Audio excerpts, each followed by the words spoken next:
கிறிஸ்து நாமத்தினாலே இந்த நாளில் உங்களுக்கு வாழ்த்துக்களை தெரிவித்துக் கொள்கிறேன். எப்படி இருக்கீங்க? சந்தோஷமாக இருக்கீங்களா? மகிழ்ச்சியாக இருக்கீங்களா? உங்களை சந்திக்கிறதுல மிகுந்த மகிழ்ச்சி அடைகிறேன். பிறந்த நாளை, திருமண நாளை கொண்டாடுகிற பிள்ளைகளை இயேசுவின் நாமத்தினால் ஆசீர்வதிக்கிறேன். இந்த நாளிலும் லெந்து காலம் நம்முடைய வாழ்க்கையில் தொடங்க போது, அதற்காக ஆயத்தமாக இந்த நாளிலிருந்து நீங்கள் நினச்சிங்க ஜெபிக்க ஆரம்பிங்க.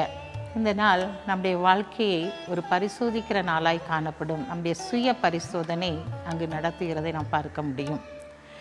பிரியமான சகோதரனே, சகோதரியே, இந்த நாட்களில் எதில் நீங்கள் தாகமாக இருக்கீங்களோ அந்த தாகத்தை தேவன் தணித்து உங்களை பாதுகாத்து இந்த நாட்களை சக்தியை பெருக பண்ணுகிற தேவனாய் அவர் கடந்து வந்திருக்கிறார். எதிலெல்லாம் நீங்கள் தாகமாக இருக்கீங்களோ, எதிலெல்லாம் ஆசீர்வாதம் வேணும்னு சொல்லி ஏக்கத்தோடு இருக்கீங்களோ அந்த காரியத்தை தேவன் செய்து உங்களை பாதுகாத்து, உங்களுடைய வாழ்க்கையில் சக்தியே இல்லை, எனக்கு பலனே இல்லைன்னு சொல்கிறீங்களா, அந்த பலத்தை பெருக பண்ணுகிற தேவனாய் இந்த நாளிலே கடந்து வந்திருக்கிறார். பிரியமான சகோதரி, சகோதரியே, வாசிக்கிறேன் கேளுங்க. யாத்ராகமம் 17ஆம் அதிகாரம் 6ஆம் வசனம். அங்கே ஓரேபிலே நான் உனக்கு முன்பாக கண்மலையின் மேல் நிற்பேன், நீ அந்த கண்மலையை அடி, அப்பொழுது ஜனங்கள் குடிக்க அதிலிருந்து தண்ணீர் புறப்படும் என்றார். அப்படியே மோசே இஸ்ரவேல் மூப்பரின் கண்களுக்கு முன்பாக செய்தான். பிரியமானவர்களே, இங்கே தண்ணீர் இல்லாத ஒரு பற்றாக்குறை. அவருடைய ஆத்துமா தாகமாக இருக்கிறது, அவருடைய சரீரமும் தாகமாக இருக்கிறது. அதனால் அங்கே முறுமுறுக்க ஆரம்பிக்கிறாங்க. அப்போ மோசே சொல்கிறார், நீங்கள் ஏன் முறுமுறுக்கீங்க, ஆண்டவர்கிட்ட கேளுங்க அப்படின்னு சொல்கிறாங்க.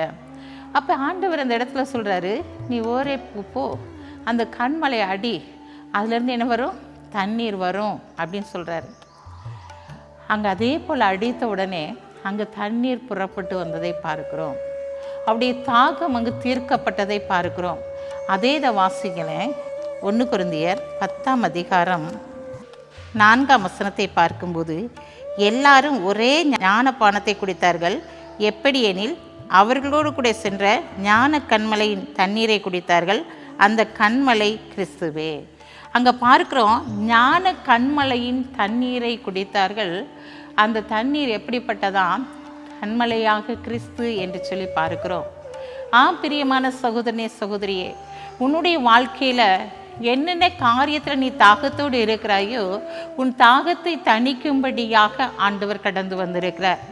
அவர் இந்த நாளிலே நீ விரும்புகிற காரியத்தை அவர் செயல்படுத்தும்படியாக, பலனற்று போனாயா, எல்லா காரியத்திலையும் நான் தோற்று போனேன் ஆண்டவரே, என் சரீரத்தில் இருக்கிற வியாதி என்னை விட்டு போகாதா என்கிற தாகம், கடன் என்கிற பிரச்சனை என்னை விட்டு தீராதா என்கிற தாகம், இந்த நாட்களில் எடுத்த காரியத்தை வெற்றி பெற முடியவில்லையே என்கிற தாகம், ஏதோ ஒரு காரியத்தில் நீ தாகத்தோடு இருக்கலாம்.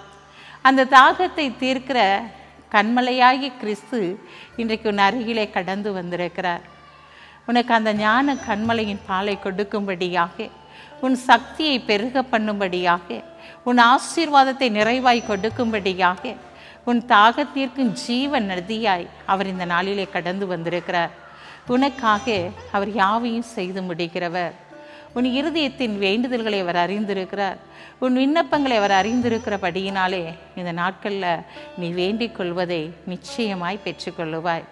ஜனங்கள் அங்கு ஆண்டவரை நோக்கி பார்க்கல, மோசையை நோக்கி பார்த்து தான் முறுமுறுக்கிறாங்க. ஆனால் மோசே தான் ஆண்டவரை நோக்கி பார்த்து கேட்குறான்.